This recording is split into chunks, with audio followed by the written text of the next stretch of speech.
इस कार्यक्रम के पुण्यार्चक हैं शशांक जी के स्वास्थ्य लाभ हेतु स्वर्गीय श्री सुरेश जी जैन, धर्मपत्नी स्वर्गीय श्रीमती शिरोमणि जैन की स्मृति में श्री शशांक जैन, धर्मपत्नी श्रीमती कुमकुम जैन, पुत्र उमंग जैन, पुत्र वधू प्राची जैन, पौत्र निमित्त जैन, पौत्री अक्षिता जैन, पता कृष्णा नगर दिल्ली, बेटी दामाद श्री अंकुर जैन, श्रीमती मानवी जैन, नातिन स्तुति जैन, अग्रिमा जैन, श्री कमलेश कुमार जैन, श्रीमती निर्मला जैन, नई दिल्ली, पुत्री एवं दामाद श्रीमती भावना जैन, श्री आशीष जैन, नातिन कुमारी योशी जैन, गुरुग्राम हरियाणा, पुत्री एवं दामाद श्रीमती दीपाली जैन, श्री अनुराग जैन, नाती मास्टर कियान जैन, सिंगापुर, श्री अशोक पहाड़िया, श्रीमती मंजू पहाड़िया, अनिरुद्ध पहाड़िया, सपना पहाड़िया, अश्विनी पहाड़िया, पल्लवी पहाड़िया, आर्जव, अव्यान, अद्वैत एवं अनाया पहाड़िया, कोटा। श्री राजकुमार जी, श्रीमती अनीता जी टोंगिया, जयपुर, राजस्थान।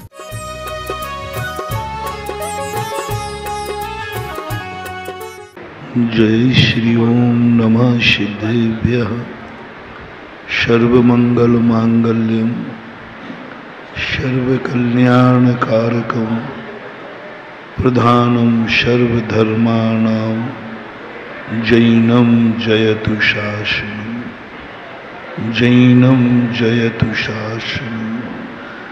पंच परमेष्टि भगवान की आचार्य श्री गुरुवर कुंद कुंद महाराज की, आचार्य श्री गुरुवर विद्यासागर महाराज की,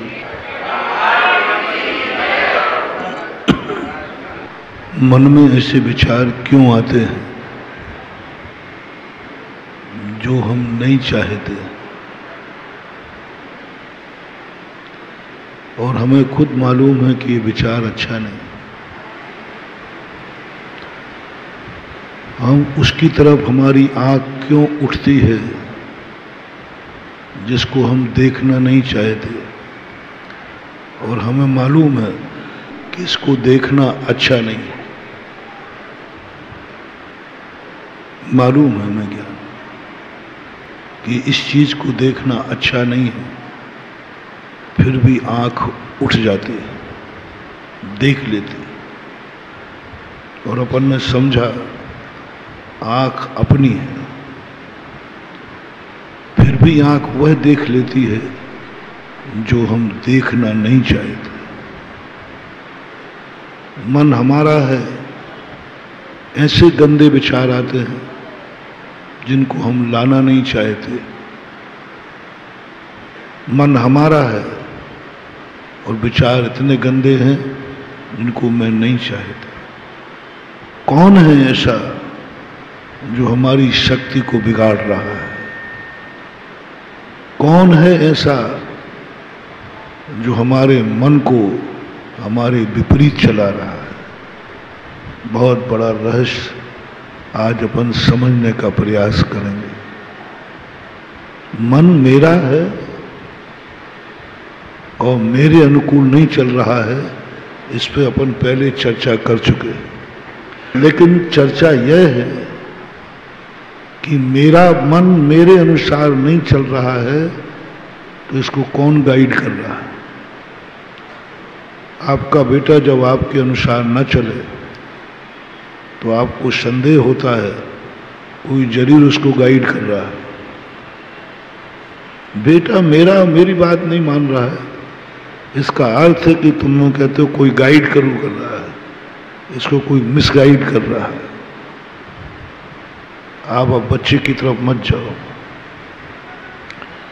बच्चे को आप 2 बार टोक चुके हैं, 3 बार कह चुके हैं, बच्चा तुम्हारी बात नहीं मान रहा है। अब बच्चे पर क्रोध मत करो,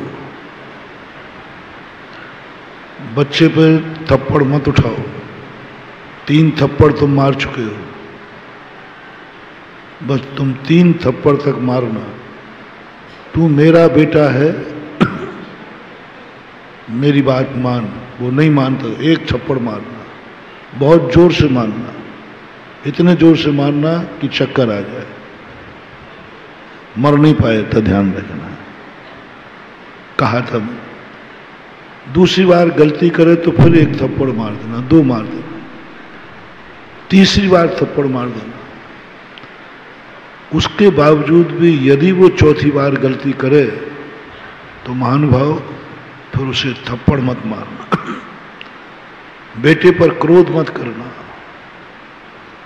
बेटे की तरफ से उपयोग हटा लो। कोई इसके पीछे है, कोई इसके पीठ पे हाथ रखे हुए है, कोई इसको गाइड कर रहा है, किसी के बहकावे में आ गया है। अब बेटे को मारने की अपेक्षा उसको खोजो कि मेरा बेटा पिटने के बाद भी मेरी बात नहीं मान रहा है, इतने जोर से पीट दिया उसके बावजूद भी वो नहीं मान रहा है, कोई ना कोई इसके पीछे है, उसको पकड़ो। ये तो उदाहरण हुआ। हमारा मन, हम इसको कई बार झकझोर चुके, कई बार मन से गुस्सा हो चुके, फिर भी मन नहीं मान रहा है। 2-3 बार इसको फटकार लगाना, बंद करना, फिर भी माला फेरने बैठ जाना, मंदिर चले जाना, महाराज के सामने बैठ जाना, भगवान के सामने बैठ जाना, फिर भी मन मचल रहा है। पहले प्रयास किया मन को समझाने का, हे मन ये गंदे विचार मत कर, वो नहीं माना। तुमने सोचा चलो माला फेर लेते हैं, नमोकार मंत्र मन लगाते, वो नहीं माना।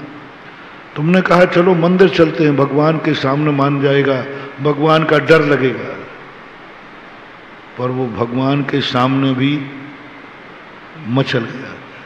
चलो गुरु महाराज के पास चलते हैं, तो गुरु महाराज के पास गए तो भी ये गुरु से भी नहीं डरा, वहां भी मचल गया। चलो स्वाध्याय करते हैं, कुछ तत्व चिंतन करते हैं,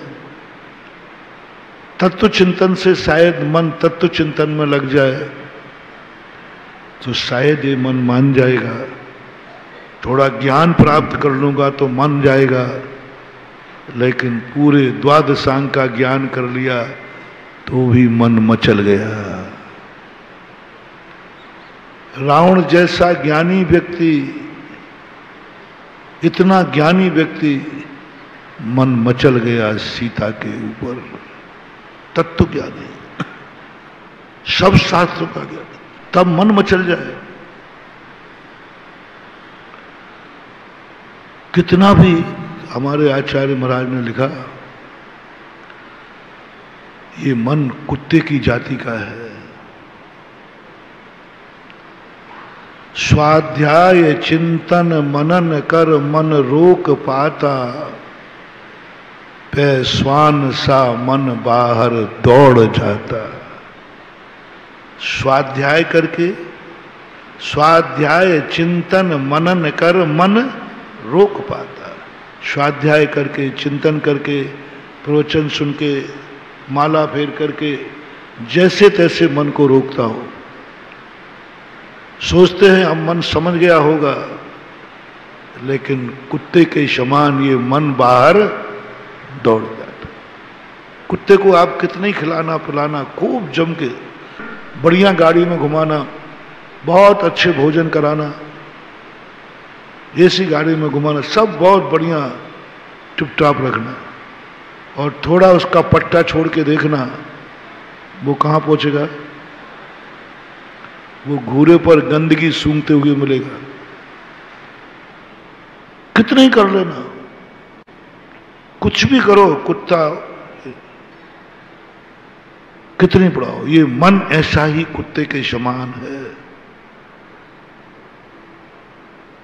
मन कौवे के समान है।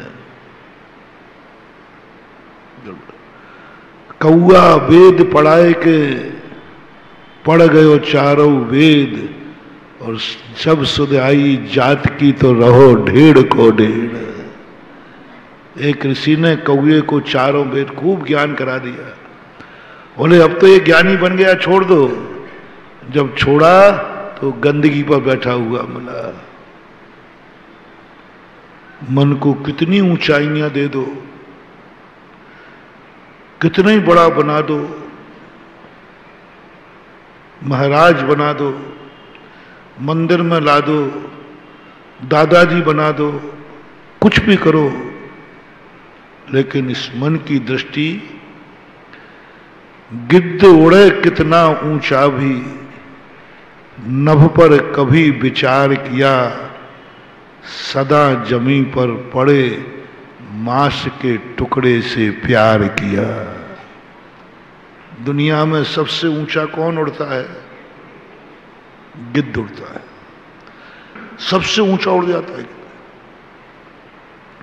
लेकिन इतनी ऊंचाई पर पहुंचने के बाद भी उसकी दृष्टि क्या खोज रही है? सड़ा हुआ मांस का टुकड़ा खोज रही है, ऊंचाई पर पहुंचने।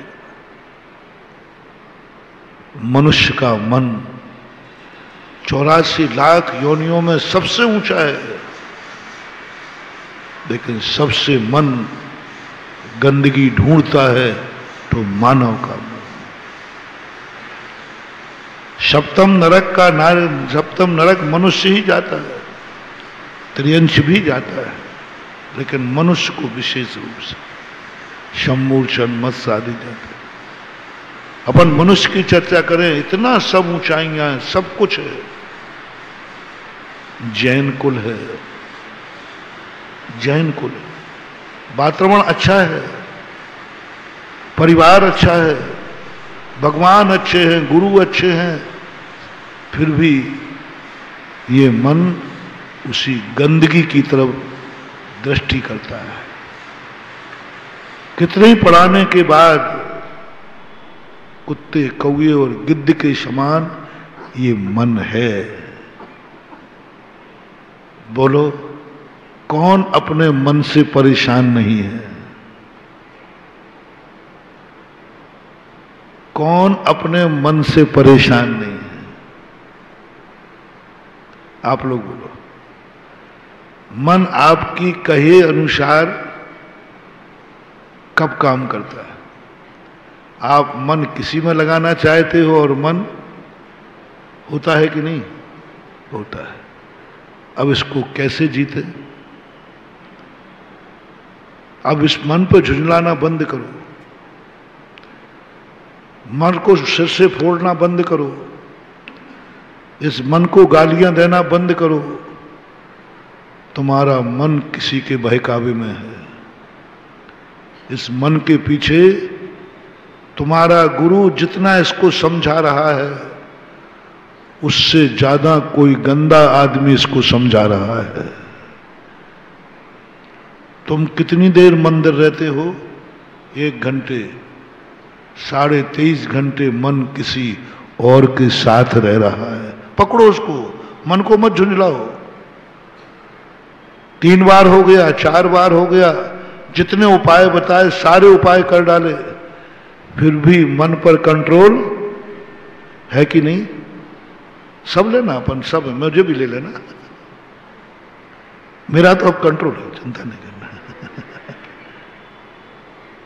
लेकिन बहुत मेहनत करना। तो मैंने कैसे मन कंट्रोल किया वो कला तुम्हें बताता हूं। हम साधु लोग, तुम लोग सब परेशान हो। ऐसी बात नहीं कि तुम माला में मन नहीं लगाना चाहते हो, लगाने का भाव होता है, लेकिन लगता ही। सब अच्छे कार्य करने का, तुम बुरे नहीं हो, तुम अच्छे कार्य करना चाहते हो, तुम गुस्सा नहीं करना चाहते हो, लेकिन हो जाता है। उस रहस्य को समझो। मन को अब ज्यादा झुंझलाना बंद करो, चिड़चिड़ापन मत करो। इसके पीछे कुछ और है। कितनी देर मंदिर गए थे? 1 घंटे मान लो। 23 घंटे ये मन किसी और के साथ है। 1 घंटे भगवान के साथ रहा, 23 घंटे किसी और के साथ रहा। उसको पकड़ो। वो 23 घंटे कौन है इस मन के पीछे? 1 घंटे तुमने गुरु का प्रवचन सुना, 23 घंटे मन को कुछ और कोई सुना रहा है। वो कौन है उसको पकड़ो। और जब उसको नहीं, वो उसके कारण से 23 घंटे का संस्कार मन में भी आ जाता है। एक स्थान पर एक सुबह में शौच को जा रहा था, एक टैंक में एक कुत्ते का पिल्ला गिर गया, रात में गिर गया होगा, पानी नहीं था उसमें। वो कुत्ता का पिल्ला रात भर घूमता रहा, निकलने के लिए घूमता रहा। सुबह मैं जैसे वहां से निकला तो आवाज आई, मैंने देखा इसको निकालो। एक लड़का टैंक में कूदा, उसको निकालने के बाद उसको जैसे ही छोड़ा तो भागा नहीं, वहां घूम रहा था। मैंने कहा भाई भाग, वो कहता कहां भागूं, रात भर तो घूमता रहा तो सुबह भी घूम ही रहा। जब 23 घंटे किसी और के बहकावे में रहेगा तो 1 घंटे हम मंदिर लाएंगे तो 23 घंटे की झनकार मंदिर में भी आएगी। अब उस व्यक्ति को हमें पकड़ना है कि वो कौन है।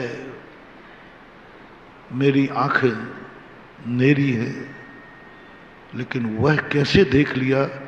मैंने संकल्प किया था हम बुरा नहीं देखेंगे,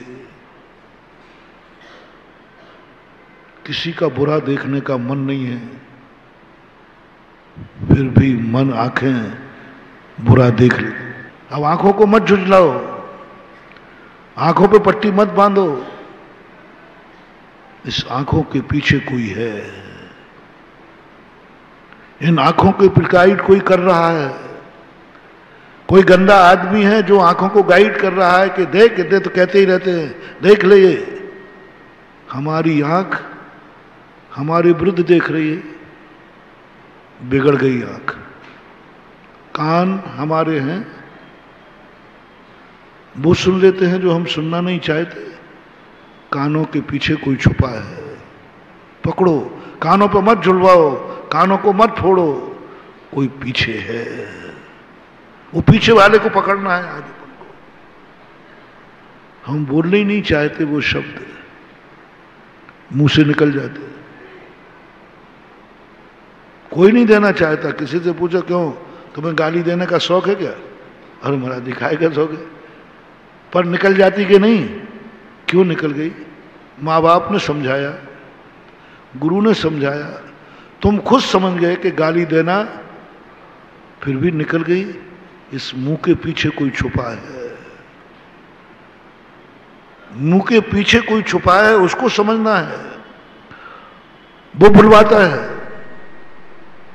वो करवाता है, मैं करना नहीं चाहता, लेकिन वो कर लेते हो तुम जो तुम खुद नहीं करना चाहते। शराब तुम पीना नहीं चाहते, पी जाते हो। गुटखा खाना नहीं चाहते, खा जाते हो। बच्चा पढ़ने जाता है, बिगड़ने के लिए नहीं जाता, पढ़ने जाता है लेकिन बिगड़ जाता है। मैं कई बच्चों से पूछता, बेटा इसलिए गया था क्या? बोले महाराज जी नहीं गया था, पढ़ने गया था। पढ़ने गया था, मचल के गया था, सब कुछ करके गया था। महाराज जी पता ही नहीं चला कब बिगड़ गया। पढ़ने गया था बच्चा, सौगंध करके जाता है। बच्चा कहता महाराज पता ही नहीं चला कब बिगड़ गया, मैं इसके लिए गया ही नहीं था। कोई पीछे है जो उस बालक को बिगाड़ रहा है, उसको पकड़ो, उसको चेतो।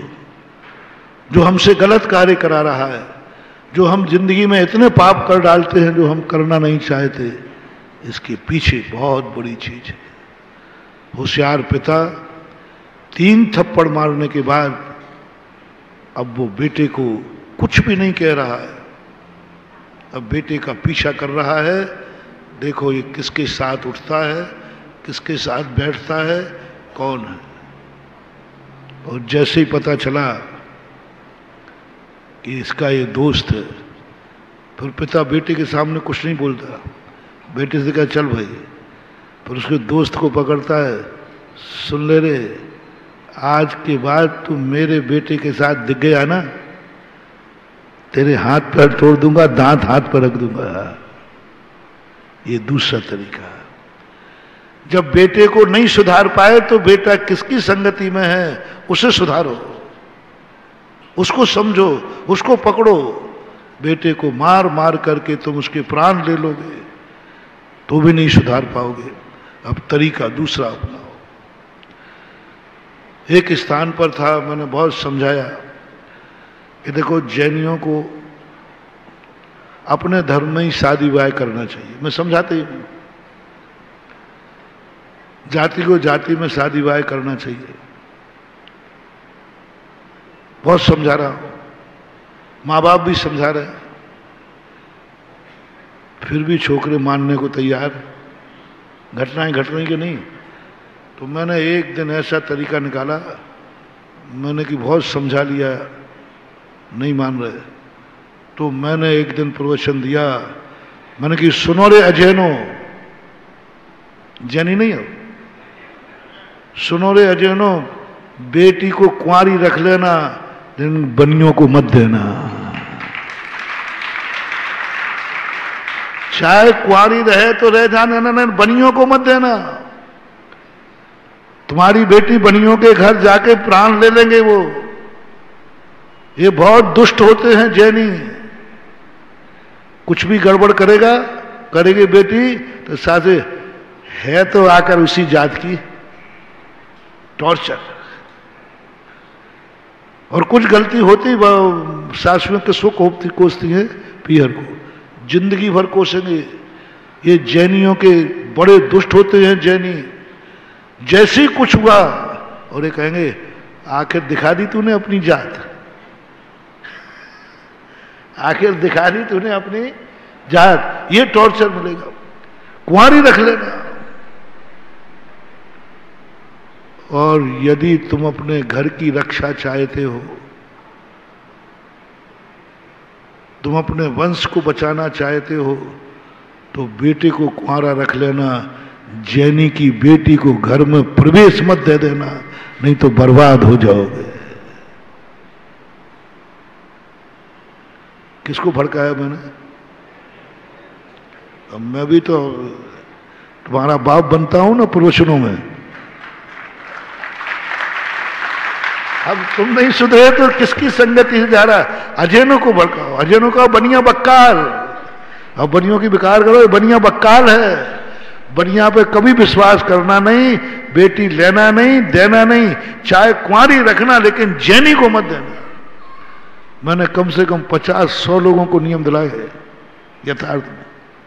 अजैन लड़कों को नियम दिलाए, जैनी लड़की नहीं लाना, नियम करो। जैनी की बहू में बताना। जो अजैन मेरे संपर्क में आए उनको मैं यही नियम देता हूं।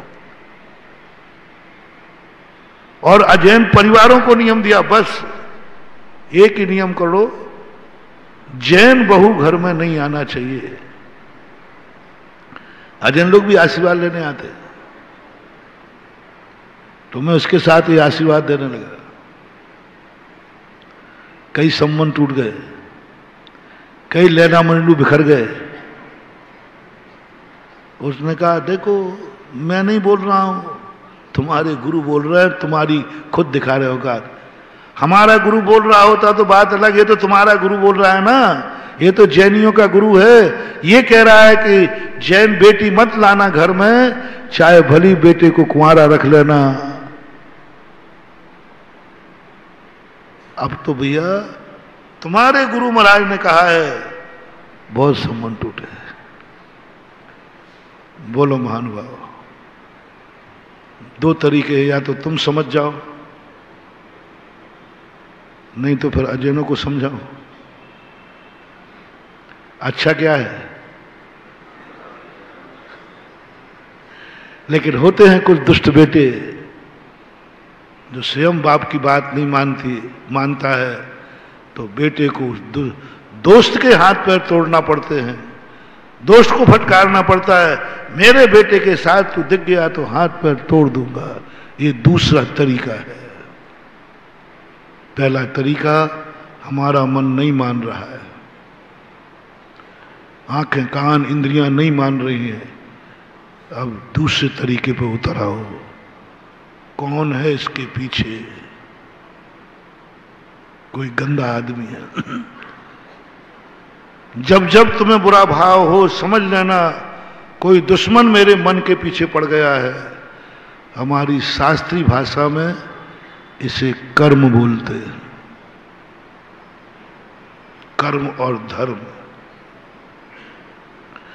धर्म डायरेक्ट तुम्हें समझाएगा, यदि तुम धर्मात्मा होगे तो समझ जाओगे, तुम्हारा मन मंदिर में लग जाएगा। तुम पिताजी ने कहा ठीक है, नहीं पिताजी नहीं करूंगा, मेरा स्कूल में जन्म हुआ है गलत नहीं करूंगा, आप समझ जाओगे तो समझ लेना तुम्हारी आत्मा में धर्म प्रकट हो गया है, क्योंकि तुम खुद समझने लगे हो और गंदगी से बचने लगे हो। तुम्हारा माला में मन लगने लगा है, धर्मात्मा। भगवान के सामने बैठकर मन शांत है, धर्मात्मा। प्रवचन सुनते समय मन शांत है, धर्मात्मा। हर क्रिया करते समय तुम्हारे परिणामों में कोई जिंदगी में गलत कार्य नहीं हो रहा है, धर्मात्मा। तुम्हें धर्म की बात समझ में आ गई, तुम्हारी आंख नहीं उठ रही है। लाख उपाय कर रहे लोग कि ये मुझे देख ले, आंख नहीं उठ रही, नासा दृष्टि है। लाख सुनाने की कोशिश कर रहे लोग माइक लगाकर, तुम्हारे कान नहीं सुन रहे हैं, धर्मात्मा हो गए कान। लाख उपाय कहा बुलवाने के लिए, मौन नहीं टूट रहा है, धर्मात्मा। सब कुछ उपाय कर लिए, तलवारें खींच दी, लेकिन तुम्हारा मन नहीं कर रहा है, धर्मात्मा। सिकंदर ने जब मुनि से कहा मैं तलवार के बल पर तुम्हें ले जाऊंगा, उन्होंने कहा तलवार से मैं डरता नहीं हूं, तलवार से वह कटता है कुत्ते कुत्ते को काटता है। तेरी गर्दन काट दूंगा।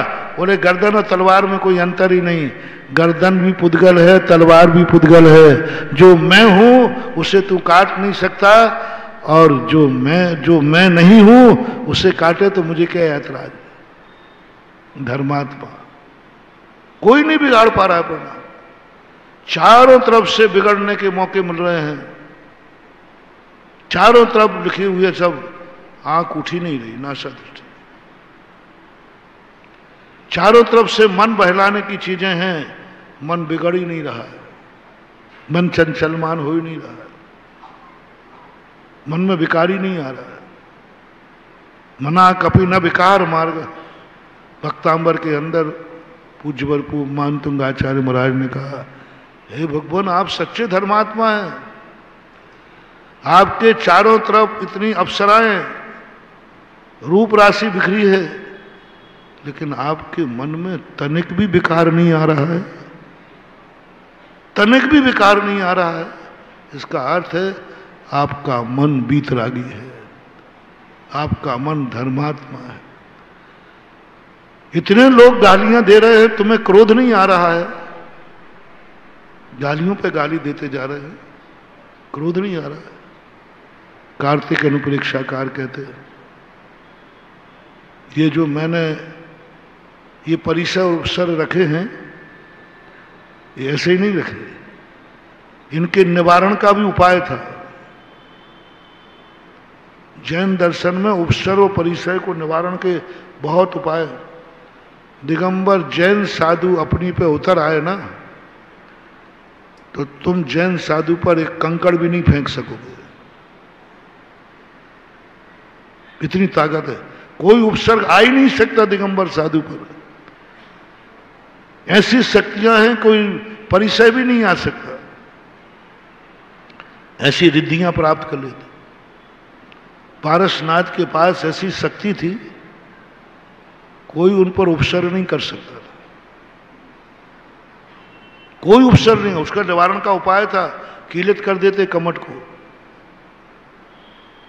ऐसी रिद्धियां प्राप्त हो सकती हैं कि बीमारी नहीं होगी, ठंड नहीं लगेगी, गर्मी नहीं लगेगी, कुछ नहीं हो सकता।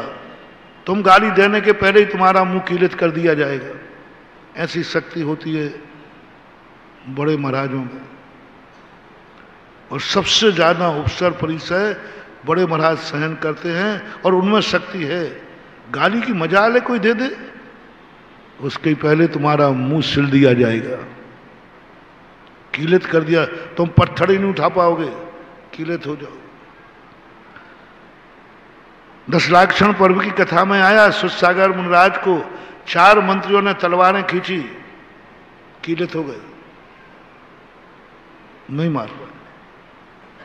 जैन साधु को संकट मुझे समझ में नहीं आया, जैन साधु पर उपसर समझ में नहीं आया। जब जैन साधु की शक्तियां देखते हैं, शिकारी कुत्ते छोड़े हुए शांत हो गए। फिर कई महाराज लोग को शेरनी ने कैसे खा लिया, 500 मुनियों को घानी में कैसे पेल दिया, कुछ नहीं मान पाओ।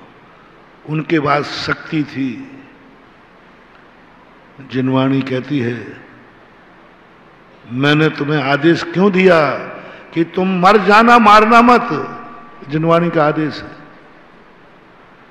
उपसर्ग आए तो दूर मत करना, परिचय आए तो दूर मत करना, तुम में शक्ति है, टेक टू ऑर्डर। आदेश दे दिया। क्यों भाई, क्यों? कौन बाप है जो अपने बेटे से कहा बेटा मर जाना लेकिन मारना मत? कौन माँ है जो अपने बेटों को कष्ट में डालकर कहे कष्ट सहन कर लेना लेकिन प्रतिकार नहीं करना? हमारे माँ बाप हैं ऐसे। हमारे जिनेंद्र, हमारी जिनवाणी माता कहती बेटा नहीं। महाराज माँ एक बहुत गालियां दे रहा है, निपटा दूं? नहीं नहीं नहीं, गाली देने दे। मैंने तुझे क्यों रोक रही है माँ? क्योंकि मैं तेरी परीक्षा करना चाहती हूं कि तू धर्मात्मा है कि नहीं। तू धर्मात्मा है कि नहीं? धर्म तेरी आत्मा की पर्याय बनी है कि नहीं? तेरी आत्मा में से धर्म प्रकट है कि नहीं? तो तरीका क्या अपनाया? बोले मैं नहीं भेजा है दुश्मन को, दे गाली जम के। जैसे जैसे गाली दिलते जाए, तुझे क्रोध नहीं आना चाहिए, समझ लूंगा उत्तम क्षमा तेरी आत्मा की पर्याय बन गई, ऊपर से पाखंड नहीं है। क्रोध के निमित्त मिलाए जैन शास्त्रों ने मुनि महाराज को इस दशा में रख दिया जहां सब प्रकार के दुख मिलेंगे, और स्वयं को बांध दिया तुम कुछ नहीं करोगे, और शेर को भेज दिया तुम भागोगे नहीं,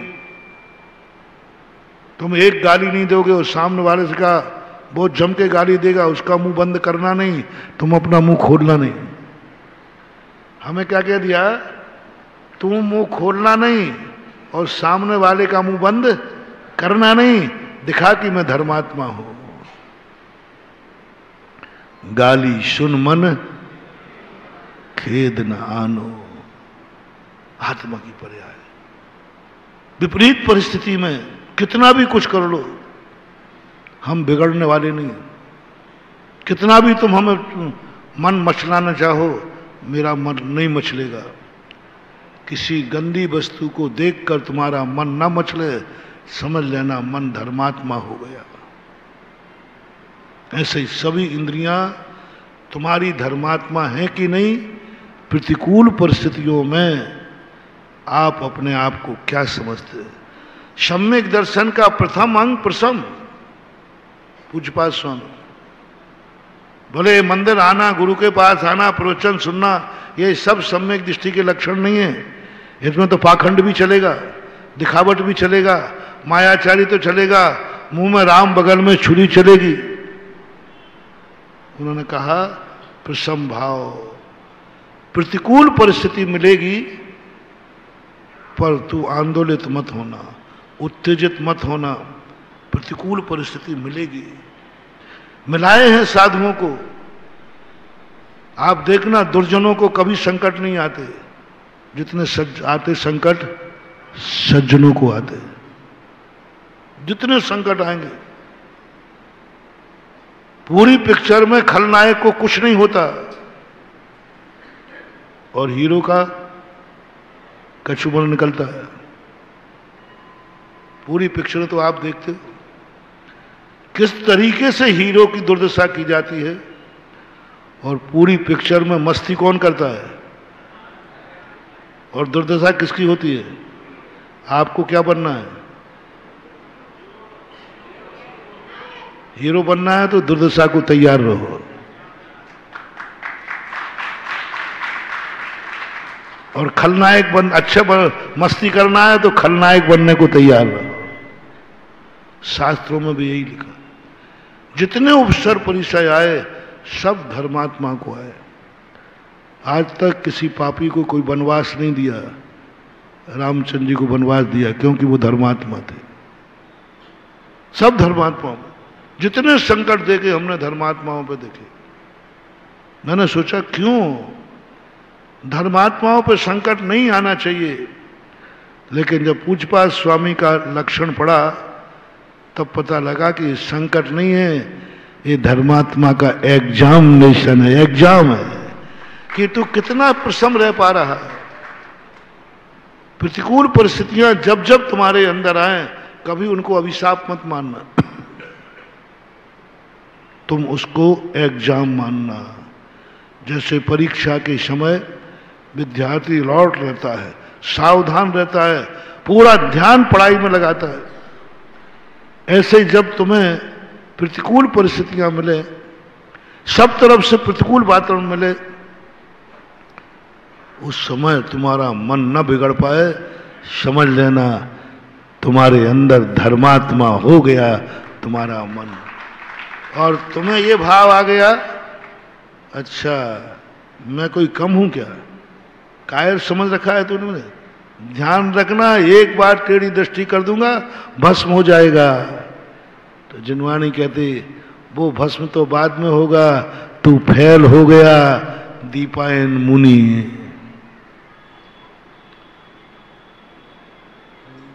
बच्चों ने नशे में पत्थर मार दिए और बच्चे हंस रहे थे। कायर कहीं का, देखो बुद्धू पिट रहा है कुछ ही नहीं बोल रहा है, बुद्धू देखो पिट रहा है कुछ नहीं बोल रहा है।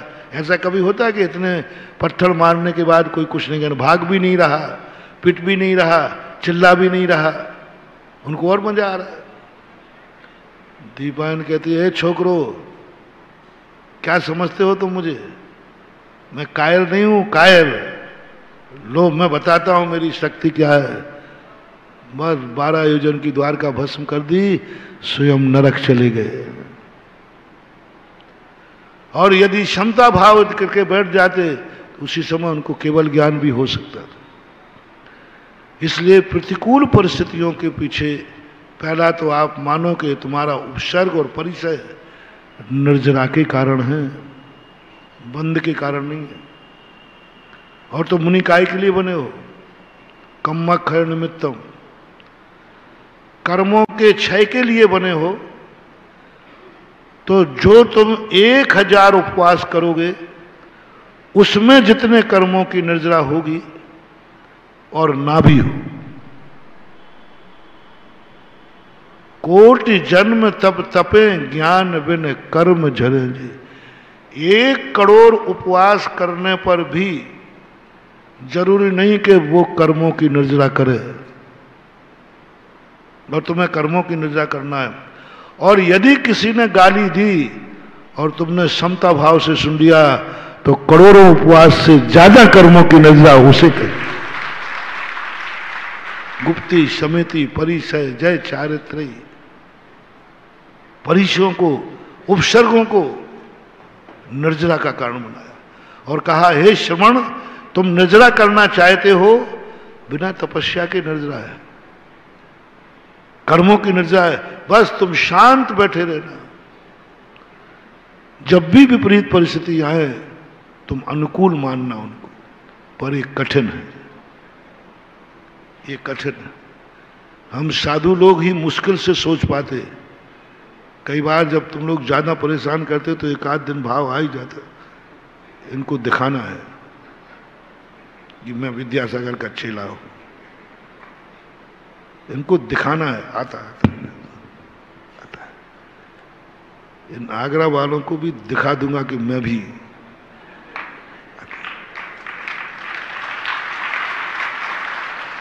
लेकिन दूसरी तरह जिनवाणी हमारा कान खींचती है, इनको क्या दिखाएगा तू? माँ कहती है मैं तुझे देख रही हूं। रुक जाता हूं, यहां तक आ जाता है, यहां तक आ जाता है। परिचय है, आक्रोश परिचय, आदर्शन परिचय। लेकिन तुरंत जिनवाणी कहती नहीं, तुझे अपनी औकात नहीं दिखाना है, तुझे अपनी शक्ति नहीं दिखाना है। इस सामने वाले से तू कमाई कर, कमाई ये मूर्ख है। ज्ञानियों से कमाई नहीं होती, कमाई तो मूर्खों से होती है। एक बार एक वकील ने कहा, मैंने कि भाई हम लोग इस प्रकार के समझौता भाव करेंगे, क्षमा का उपदेश देंगे, तो सब झगड़े टंटे खत्म हो जाएंगे, तो फिर तुम्हारी रोजी रोटी का क्या होगा? तो वकील साहब बोले, महाराज जी कोई चिंता नहीं, जब तक दुनिया में दो मूर्ख जिंदा हैं वकील की रोजी रोटी चलती रहेगी। दो मूर्ख जिंदा है, क्योंकि मूर्ख ही लड़ेंगे, वो आपकी बात तो मानेंगे नहीं। मूर्ख लड़े बिना रहेगा नहीं, मूर्ख आपकी बात मानेगा नहीं। और संसार में जब तक मूर्ख जिंदा है वकील कभी भूखा नहीं मर सकता। तो जिनवाणी कहती है इन मूर्खों से तुम निर्जरा करो, बंद मत करो, ये कमाऊ है तुम्हारा, ये कमाई का साधन है। ये गाली दे रहा है ना, बोलो मुनि महाराज को गाली कौन देगा? मुनि महाराज को गाली कौन देगा? ज्ञानी के मूर्ख। माँ बाप की कौन नहीं मानेगा? अच्छा बेटा कि गंदा बेटा? माँ बाप की कौन नहीं माने? गंदा बेटा। कौन गाली देगा? गंदा मूर्ख। ज्ञानी दे ही नहीं सकता। तो मूर्खों से कमाई करो, ये सारंग है तुम्हारी। वो गाली दे रहा है, तुम क्षमता भाव सहन करो, ये तुम्हारे लिए बहुत बड़ा वंडरफुल आया है। 1 करोड़ उपवास पर 1 गाली, सस्ता कौन सा है? 1 करोड़ उपवास करने पर हमें उतना कर्म निर्जरा होगी, वो भी जरूरी नहीं। और 1 गाली में हो जाती है, तो दोनों में से भैया सस्ता कौन सा है? हैं? तो शुरू कराऊं आजू बाजू गालियां? कह कर करना कठिन है, कहे जानत सब कोई। 1 गाली का परिणाम बता रहा हूं। गाली आने पर क्षमता भाव, प्रसम भाव, सम्यक दर्शन के अभिमुख हो गए, कर्मों की निर्जरा चली गई, अनंत शक्ति जागती है। करोड़ों मालाओं से वो शक्ति नहीं जागेगी जो 1 गाली सुनने के बाद जो सहिष्णुता आई, वो शक्ति जाग जाती है। और यदि उसने गालियों पर गाली देता गया, तुम सहिष्णु बनते जाओ, तुम सोचे जाओ आने दो और आने दो। और यदि ज्यादा ही कुछ हो रहा है, तत्व चिंतन है, स्वाध्याय है, तो लोग कहेंगे गाली दे रहा है। नहीं, गाली नहीं दे रहा है, बोले साहब गाली दे रहा है। एक बार हमने बच्चों को समय सार पढ़ाते हुए बच्चों से कहा, मैंने कि समय सार पढ़ने के बाद सिद्धि होना चाहिए। समय सार पढ़ने के बाद सिद्धि होना ही चाहिए। माटी सोना बनना चाहिए, गंदगी अच्छी बनना चाहिए। बोले महाराज कैसे? समय सार पढ़ने वाले को कह रहा हूं, पॉजिटिव थिंकिंग। ये अभी जो मैं बता रहा हूं पॉजिटिव थिंकिंग बता रहा हूं कि वो अच्छी कर रहा है, निर्जरा कर रहा है, हमारा तो और अच्छा हो रहा है। अब देखना, पॉजिटिव थिंकिंग और पावर थिंकिंग। पॉजिटिव थिंकिंग है बुरे को भी अच्छा मानो, अच्छा है, कर्म निकल जाएगा, अच्छा है, लेना देना, क्षमता भाव, ये पॉजिटिव थिंकिंग है। पावर थिंकिंग, उसने क्या कहा? मूर्ख कहीं का। क्या कहता? मूर्ख। समय सार जिसने पढ़ा है उसको बता रहा हूं, आत्मा की पर्याय बनी है उसको बता रहा हूं, धर्मात्मा तुम हो उसको बता रहा हूं। धर्म आत्मा की पर्याय बता रहा हूं। बोले इसने क्या कहा? मूर्ख। तो समय सार पढ़ने वाला क्या करेगा?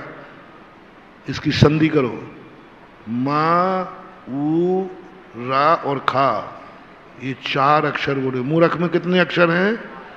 मा ऊ रा खा, ये 4 अक्षर, ये तो बीज अक्षर हैं। अब इकट्ठे मत करना, अभी अलग अलग रहो। मा ऊ रा खा, ये तो बीजाक्षर है। ओहो, ये तो बीजाक्षर है।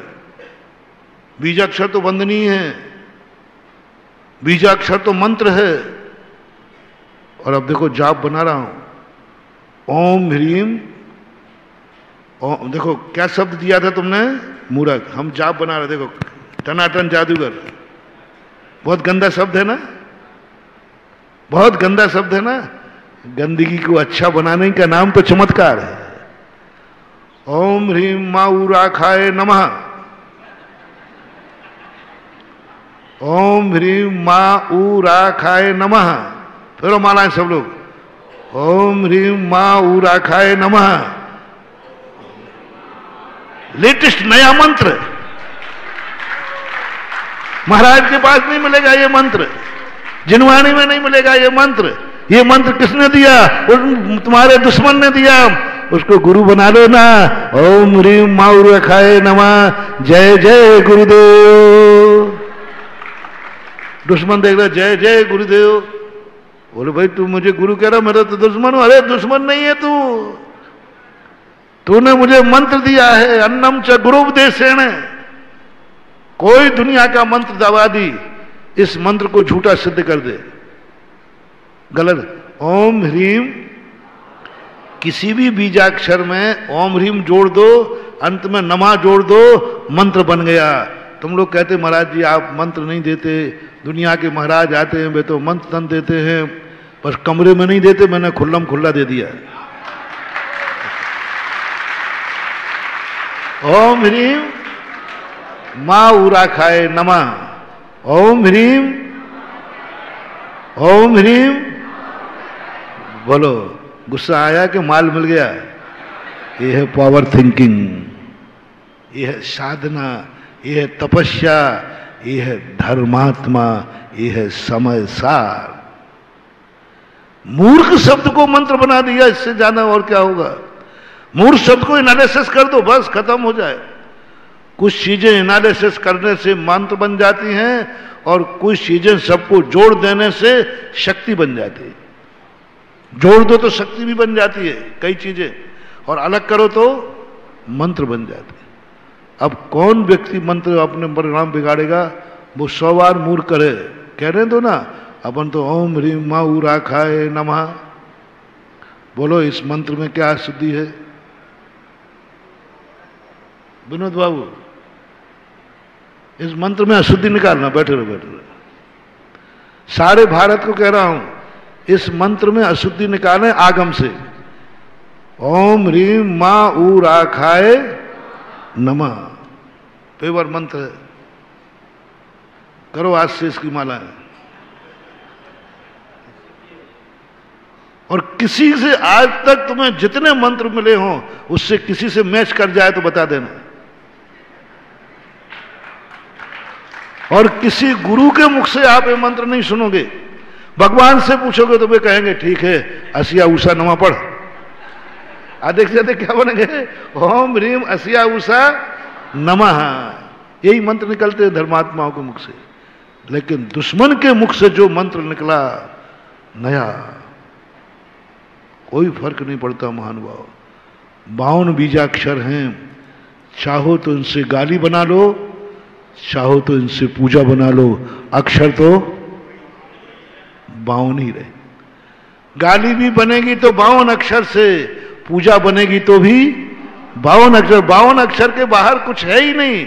अपन क्यों मूर्खता पे जा रहे हैं? अपन तो 52 अक्षर पड़े हुए हैं। अपन अक्षरों पे जाए ना, खत्म हो जाएगा। वो तुम्हें इडियट कह रहा था और तुम ज्ञानी बन गए। ओम ह्रीम माउराखाय नमः। दुश्मन की पॉलिसी है, कर्म की पॉलिसी है, इससे पाप कराओ। और गुरु कहता बेटा सावधान, धन से पाप नहीं करना, ये दुश्मन की पॉलिसी है। धन को बढ़ रहा है, धर्म की तरफ मोड़ दो, कर्म फेल हो जाएगा, तुम धर्मात्मा हो जाओगे। कभी भी हो, जो तुम्हारे पास है उससे पाप करने का भाव जब भी आ रहा है, पकड़ो इसको। आज मैंने वो चोर पकड़वा दिया है जिस चोर से तुम परेशान हो कि मेरे ऐसे भाव क्यों होते हैं। कर्म करा रहा है। मैं नहीं चाहता हूं कि शराब पीऊं, कर्म पिला रहा है, पी। पैसे का बहाना मत बना, पैसा तो मैं दे रहा हूं, पैसा तो तेरे घर में भरा पड़ा है, पी। पिलाएगा वो, पिलाएगा वो। शराब पिलाने के लिए उसने पैसा दिया है। बोलो, यदि कोई व्यक्ति तुम्हारे बेटे को शराब पिलाने के लिए पैसा दे रहा है तो बेटे का मीत है कि दुश्मन? बोलो ना। कर्म हमें शराब पीने के लिए पैसा दे रहा है, गुटखा को पैसा दे रहा है, जुआ के लिए पैसा दे रहा है, मर्डर के लिए पैसा दे रहा है, दुनिया भर के पाप करने के लिए। जितना चाहो उतना ले जाओ साहब, सावधान। बस ये धर्म को तुम समझते हो नहीं। बोलो, आगरा के अंदर प्रति वर्ष धर्म कार्यों में कितना खर्च होता है और अधर्म में कितना होता है? पंच कल्याणक में कितना खर्च होता है और बारातों में कितना खर्च होता है? 500 से ऊपर, 500 से ऊपर की कितनी बारातें आती हैं आगरा में, जिसमें 500 रुपए से ऊपर खर्च होता है।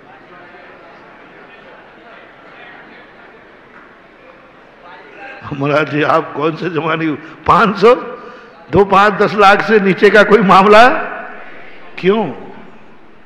वेस्टेज। क्या बात महानुभाव, कैसे नहीं करूं मंदिर महंगा? हवेली देखी, हवेली को देख के मंदिर का मन मचलता है। तुम सबकी झोपड़ियां हो जाएं तो बाबा जी को नहीं खुले आकाश में बैठाना तो मेरा नाम भी सुधा सागर नहीं। भगवान से सीधा कह दूंगा, सीधे बैठ जाओ खुले में। हमारे भक्तों के पास झोपड़ी है। अब मैं झोपड़ी से कहूं तो भगवान कहते हैं अच्छा मैं खुले में बैठ जाऊं, और भगत के पास बोल दे ना, बोल दे। हवेली है, महल है। जब भक्त के पास महल है तो प्रभु के पास मंदिर होना ही चाहिए।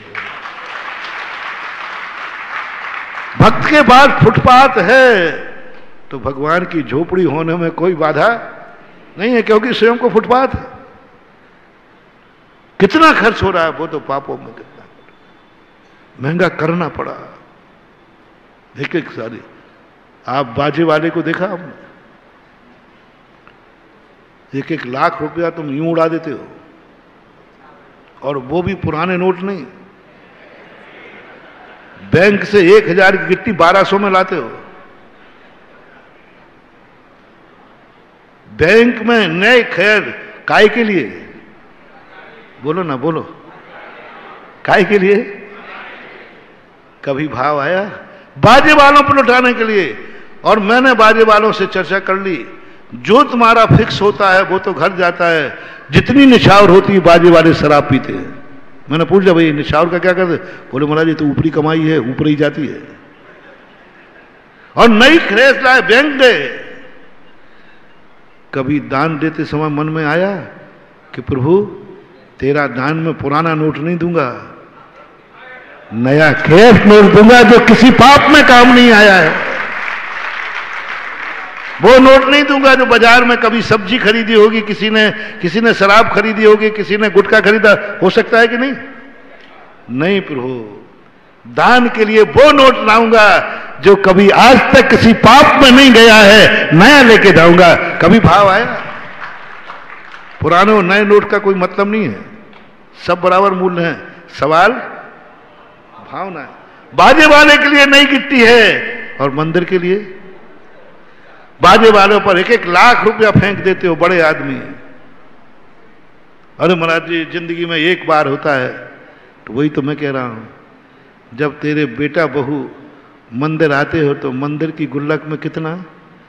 मैंने भगवान से खूब तुम्हारी शिकायत की, कान खींच खींच करके मेरे बड़े कर दिए भगवान ने। अरे भगवान दया करो ना। हाँ दया करूं इन पे। बाजे वालों पे 1 लाख लुटा के आए, 10,000 लुटा के आए जन।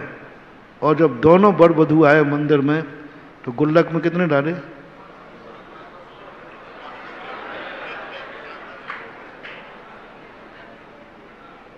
हैं? और एक ने डाले, दोनों ने हाथ और लगा दिए।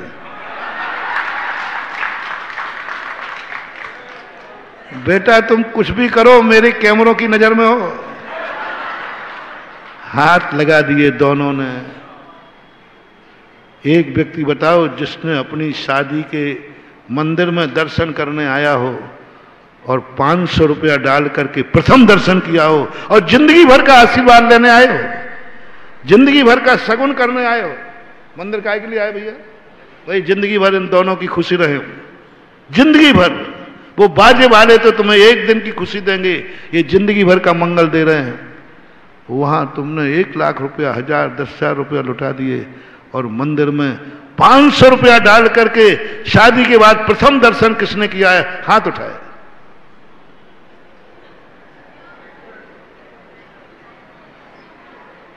कोई। और बाजे वालों पर कितने के बाजे किए? 500 रुपए के बाजे किसकी शादी में बजे थे? 500 रुपए के बाजे बजे हो शादी में।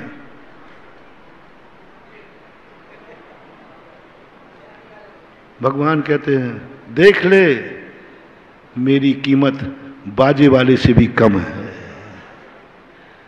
इनकी दृष्टि में बाजे वाले की कीमत देख लो, मेरी कीमत देख ले, फिर तू जो कहेगा वो मैं कर दूंगा। मैं क्या जवाब दूं? आईसी क्या जवाब दूं? बाजे वाले से भी कम। तुम्हारी शादी में बाजे वाला कितने का आता है और तुम्हारे मंदिर के दर्शन तुम कितने में करते हो, फैसला यही हो जाए। बाजे वाले से भी कम। कितना % कम? 500 ही नहीं डाले तो परसेंट क्या लगाऊं मैं? इतनी तो सोच लेते कि कम से कम उतना तो गुल्लक में डालूंगा जितना मैंने बाजे वालों पर निछावर किया है, जितना बाजे वाले पे दिया है। अब बोलो मंदिर को महंगा करूं कि नहीं करूं? या तो तुम बाजे बजाना का लुटाना बंद करो, नहीं तो फिर मैं इतना महंगा करूंगा मंदिर कि बेटा नोट नहीं गजमोती चढ़वाऊंगा, गजमोती। समय आपका हो गया, फिर कभी चर्चा करेंगे। आज कौन है इसके पीछे? क्योंकि अपन किमिक्षिक वरदान जिंदगी जीना चाहते हैं। मुझे जो करना है वो करूंगा। ये विगत 5-6 दिनों से प्रवचन चला था। तो ऐसा क्यों होता है? कौन करता है? क्यों करता है? आज अपन ने उस चोर को पकड़ा और वो चोर दुश्मन क्यों करता है इसके लिए पकड़ा। अब उससे कैसे बचाया जाए अपन आगे चर्चा करेंगे। महावीर भगवान की।